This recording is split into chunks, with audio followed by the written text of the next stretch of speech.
prise en charge du nouveau-né, le Centre médical Diamant s'est inscrit sur la ligne des objectifs du millénaire pour le développement, précisément le MD4 sur la réduction de la mortalité infantile, en initiant la concertation entre l'obstétricien et le pédiatre néonatologue.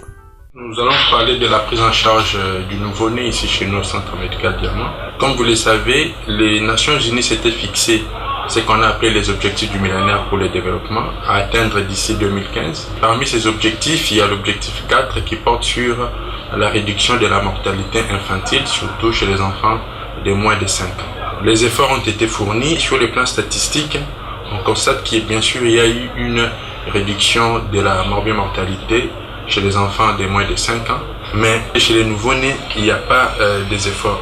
Et parmi les causes des mortalités chez les enfants de moins de 5 ans, la mortalité dans la période néonatale, surtout pour les prématurés et pour les nouveau-nés qui ont posé des problèmes à la naissance, s'impose. Pour cela, il a fallu prévenir que guérir. C'est ainsi que de plus en plus, nous avons initié ici chez nous une concertation entre l'obstétricien qui a suivi la grossesse et les pédiatres néonatologues qui doivent accueillir l'enfant.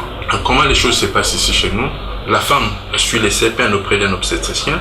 Quand elle arrive à le terme, l'obstétricien se concerte avec les pédiatres qui doivent accueillir l'enfant et ensemble, on peut déjà se faire une idée sur les risques probables qui courent cet enfant à la naissance. Nous nous sommes arrangés pour qu'à chaque naissance, qu'il y ait un pédiatre capable de réanimer ou de prendre en charge les premières heures de l'enfant au moment de la naissance. Et on a trouvé aussi qu'il y a l'infection qui est un facteur très déterminant dans la mortalité néonatale en République démocratique du Congo. Et pour cela, nous avons une salle de naissance qui est assez bien équipée.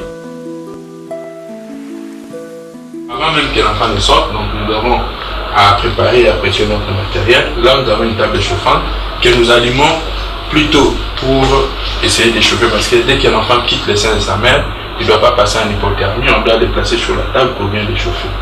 Et nous avons sur cette table un aspirateur incorporé où les pressions sont bien sûr réglées pour que les poumons de l'enfant puissent les supporter. Comme vous le savez, les poumons chez les tout petits à la naissance ne sont pas aussi matures comme les poumons à la naissance. Donc on ne peut pas aspirer un nouveau-né avec un aspirateur pour adultes. Donc sur la table, nous avons un aspirateur incorporé qui nous permet de libérer les voies aériennes, ce qui est un élément très important pour apporter suffisamment de l'oxygène au nouveau-né.